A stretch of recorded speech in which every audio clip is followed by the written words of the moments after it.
এটা কেউ বলবে যে NH10 অবস্থা কিন্তু খুবই খারাপ। প্রচুর মানুষ কিন্তু লাইন দিয়ে দাঁড়িয়ে পড়েছে NH10কে পাস করার জন্য। চারিপাশের কিন্তু ওয়েদার খুবই খারাপ, বৃষ্টি হচ্ছে সকাল থেকেই, আর সঙ্গে ল্যান্ডস্লাইড তো লেগেই আছে NH10-এ।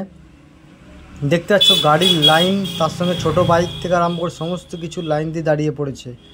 আস্তে আস্তে মানুষজনকে এখানটা ল্যান্ডস্লাইড হয়েছিল, আপাতত পরিষ্কার করে আপাতত পার করানো হচ্ছে। দেখতে পাচ্ছ গাড়িগুলো একের পর এক পেরিয়ে যাচ্ছে, বাইকগুলোকে আগে ছাড়া হচ্ছে। অবস্থা খুবই খারাপ এবং খুবই স্লিপি। এই জায়গার রোডটা কিন্তু খুবই স্লিপি, যে কোনো মুহূর্তে কিন্তু দুর্ঘটনা ঘটতে পারে। তোমরা দেখে বুঝতেই পারছো ওয়েদার কিন্তু খুবই খারাপ। এখন পাহাড়ে না আসাই ভালো, অবস্থা খুবই খারাপ। অলরেডি রাস্তাটা একটু আগেই ব্লক ছিল, খোলা হয়েছে NH10-এ। সকাল সকাল কিন্তু খোলা হয়ে গেছে, NH10 চালু হয়েছে আপাতত।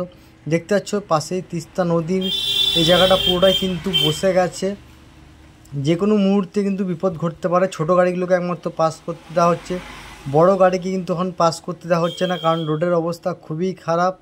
কারণ এই জাস্ট ল্যান্ডস্লাইডটাকে পরিষ্কার করা হয়েছে। ছোট গাড়ি যেগুলো শুধু একমাত্র 4 হুইলার, সেগুলোকেই পাস করানো হচ্ছে। এবং রাস্তাটা একটা সাইড পুরোটাই বসে গেছে এবং বসে যেয়ে তিস্তা নদীতে পুরো চলে গেছে। দেখতে পাচ্ছ অবস্থা কি খারাপ। তার মধ্যে তো বুঝতে পারছো NH10-এ এত রোড জাম, কারণ NH10-এ প্রচুর জায়গায় কিন্তু গাড়ি দাঁড়িয়ে আছে একের পর এক। তো সেই সমস্ত গাড়িগুলোর জন্যই কিন্তু NH10টাকে চালু করা হচ্ছে। দেখে তোমরা বুঝতেই পারবো যে সিচুয়েশান কিন্তু দিন দিন কিন্তু খারাপ হচ্ছে। এরকম যদি কন্টিনিউ পাহাড়ে বৃষ্টি হতে থাকে তাহলে কিন্তু অবস্থা খুবই খারাপ। বুঝতে পারছি ছোটো গাড়িগুলো কিন্তু একের পর এক পাস করানো হচ্ছে।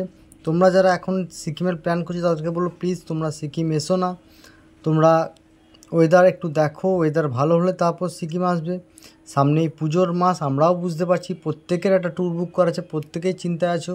তো আশা করি খুব তাড়াতাড়ি বৃষ্টি থেমে গেলে কিন্তু আবারও রাস্তাঘাট সব কিছু ঠিক হয়ে যাবে। তো দেখা যাক কত তাড়াতাড়ি সিকিম আগের মতন আবার ঠিক হয়। তো সেই সমস্ত ভিডিও দেখবার জন্য অবশ্যই চ্যানেলটাকে সাবস্ক্রাইব করে রাখো, পাশে থাকা বেল আইকনটাকে প্রেস করে দাও। আর যারা ফেসবুক পেজ থেকে দেখছো পেজটাকে ফলো করে দাও। আশা করি এই ভিডিওগুলো তোমাদের খুব ভালো লাগবে। ভালো লাগলে একটা কমেন্ট কিন্তু চাই। দেখতে পাচ্ছ এখানে কিন্তু অলরেডি মেশিন দাঁড়িয়ে আছে, আবারও যদি কোনো রকম ল্যান্ডস্লাইড হয় সেটাকে পরিষ্কার করার জন্য, কারণ অলরেডি জায়গাটা বসে আছে। সমস্ত মানুষজন ভারী গাড়ি এখনও পর্যন্ত পার করার অনুমতি দেওয়া হচ্ছে না।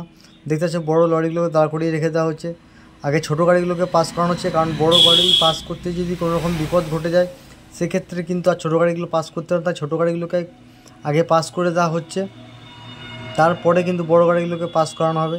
দেখা যাক কত তাড়াতাড়ি এই রাস্তাগুলো ঠিক হয়। বুঝতেই পারছো বড় ট্রাকগুলোকে দাঁড় করিয়ে রেখে দেওয়া হয়েছে, ছোটো যে 4 হুইলারগুলো রয়েছে যেগুলো ট্যুরিস্ট নিয়ে যাচ্ছে বা সাধারণ মানুষের ব্যবহারযোগ্য সেই গাড়িগুলো কিন্তু আগে পাস করে দেওয়া হচ্ছে।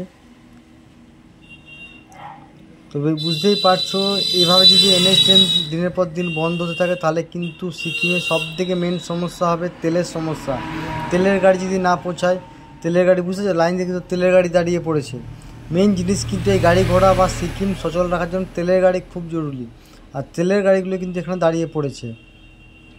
তবে খুব তাড়াতাড়ি এই জায়গাটা একটু বুঝতেই পারছো বৃষ্টি যেহেতু থামেনি, খুব তাড়াতাড়ি বৃষ্টি থেমে গেলে পরে হয়তো বড়ো গাড়ি একের পর এক আসছে।